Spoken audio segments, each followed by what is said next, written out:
சிவா சிவாய போற்றியே நமச்சிவாய போற்றியே. அனைவருக்கும் வணக்கம். திருச்சிற்றம்பலம். ஒரு முத பேசுறதுனால விநாயகப் பெருமானை வணங்கி என் உரையை துவங்குகிறேன். ஐந்து கரத்தனை யானை முகத்தனை நின்று நிலம்பிரை போலுமேற்றனை நந்தி மகந்தனை ஞான கொழுந்தினை குந்தியில் வைத்தடி போற்றுகின்றேனேன். அனைவருக்கும் வணக்கம். இன்னைக்கு நான் எம் பெருமானாகிய சிவபெருமானை பத்தி பேச போறேன். எல்லாருக்குமே சிவபெருமான் எடுத்துக்கும் போது நிறைய சந்தேகங்கள் வருது. நானே நிறைய இடங்கள்ல நான் பார்த்திருக்கேன். நிறைய சந்தேகங்கள் வருது. அவர் எங்க இருந்து பிறந்தாரு? ஒரு திருவருட்செல்வன்ற அந்த படத்துல சொல்லியிருப்பாங்க, கடவுள் என்ன பண்றாரு, கடவுள் எந்த திசையை பார்த்துக்கிட்டு இருக்காரு, கடவுள் எப்படி இருப்பாரு அப்படின்னு சொல்லி கேட்பாங்க. எங்க இருக்காரு, எந்த பக்கம் பார்த்திருக்காரு, என்ன செய்வாரு அப்படின்னு. அதுக்கு ஒரு குழந்தைய வச்சு அழகா அதை விளக்கி இருப்பாங்க. எப்படின்னா, ஒரு பாலுக்குள்ள தயிர், மோர், வெண்ணெய், நெய் எல்லாமே அந்த பாலுக்குள்ளே இருக்கு. அதே மாதிரிதான் கடவுளும் நமக்கு உள்ளே இருக்காரு. எப்படி தண்ணி எல்லா இடத்துக்குள்ளேயும் ஊடுருவி போகுதோ அதே மாதிரி கடவுளும் நமக்குள்ள, கல்லுக்குள்ளேயும் ஈரம் இருக்கும்னு சொல்லுவாங்க. அதே மாதிரி நம்ம உடம்புக்குள்ளேயும் சொல்லக்கூடாது, ஒவ்வொரு அணுக்குள்ளேயும் இருப்பவன் தான் இறைவன். கடவுள்னு இருக்காருன்னா அவர் சாதாரணமா அந்த இடத்துக்கு போல. அத்தனை பேர் தூற்றுறாங்க கடவுளை திட்டாதவங்க இருக்கா? நீ சொல்லிடுறீங்களா? கடவுளை எத்தனை பேர் தூற்றுகின்றார். என்னை இப்படி பாடாப்படுத்துறாரே, அவன் நல்லவனா, என்னை இப்படி கஷ்டப்படுத்துறானே. இது என்னன்னா, எல்லா கஷ்டத்துக்கும் காரணம் நாம.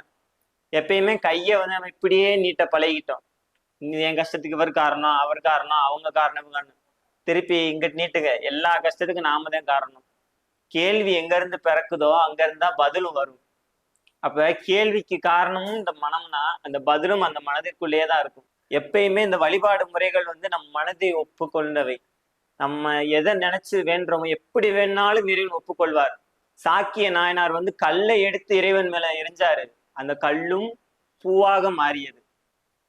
அதே மாதிரிதான் கண்ணப்பர் தன் காலை எடுத்து சிவபெருமான் மேல வச்சாரு, அதையும் கூட சிவபெருமான் அன்பாக பார்த்தார்.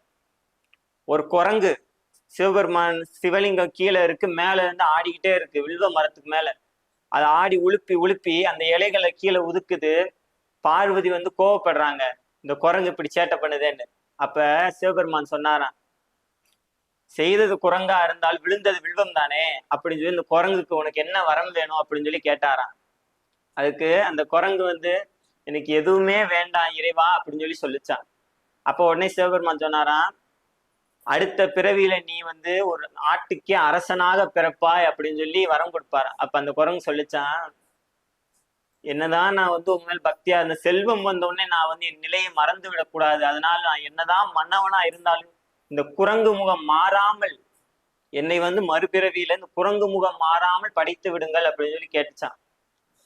அந்த குரங்கு முகத்தோடு கரூரை தலைநகரமாக கொண்டு குரங்கு முகத்துடனும் குண்டம் என்ற ஆயுதத்துடனும் பிறந்தவர் தான் முசுகுண்ட சக்கரவர்த்தி. அப்படி எப்படி நம்ம வழிபட்டாலும் இறைவன் நம்மளை ஏத்துக்குவாரு. வீரத்துறை விவேகானந்தர் சொல்வாரு, எப்பயுமே நம்ம அந்த மூட பழக்கங்களை தவிர்த்து விட்டு வழிபட வேண்டும். மூட பழக்கங்கள் மேலும் மேல் நம்ம அறியாமையைத்தான் உண்டு பண்ணுமே தவிர அறிவாற்றலை இன்னைக்கு நம்ம உண்டு பண்ணாது. இந்து சமயங்கள் நம்ம பின்பற்ற வேண்டிய எவ்வளவோ விஷயங்கள் இருக்கு. அதுவும் இந்த உலகத்திலேயே மிக ஆபத்தான ஆயுதமான அணு ஆயுதத்தை கண்டுபிடிச்ச ஓப்பன்ஹைமர் சொல்றாரு. எதை அடிப்படையா வச்சு அவர் சொல்றாரு தெரியுமா? மகாபாரதம்ன்ற சொல்லப்படுற அந்த பகவத்கீதையில இருக்கிற வாசங்களை அவர் குறிப்பிடுறாரு. பகவான் சொன்ன மாதிரி வேலையை செஞ்சேன், அதற்கான பலனை நான் எதிர்பார்க்கல, ஆனா நான் செஞ்சதுனால இப்ப மனித குலம் ஆபத்துல இருக்கு அப்படின்னாரு. அப்ப அவங்களுக்கான வேலைகளை செஞ்சுட்டு அதுக்கான பலனை எப்பயுமே நம்ம எதிர்பார்க்க கூடாது. அதே மாதிரி ஒவ்வொரு வழிபாடு முறைகளுமே நம்ம மனதிற்கு ஏற்ப நம்ம வகுத்து கொண்டது. இறைவன் எங்கேயுமே என்னை இப்படி வழிபடுங்க, நமச்சிவாய என்பதை நாம் வைத்து கொண்டது. நமச்சிவாய என்ற நாமம் நாம் வைத்து கொண்டது. சிவன் அதான் சொல்லுவாங்க, தென்னாடுடைய சிவனே போற்றி என் நாட்டவர்க்கும் இறைவா போற்றி. இதுக்கு என்ன அர்த்தம்? தென்னாட்டுல இவருக்கு பேரு சிவன், எந்த நாட்டுக்கு போனாலும் இவருக்கு பேரு தான் மாறுதே தவிர இறைவன் இவன் தான். அதான் தென்னாடுடைய சிவனே போற்றி என் நாட்டவர்க்கும் இறைவா போற்றி அப்படின்னு சொல்லி சொன்னாங்க.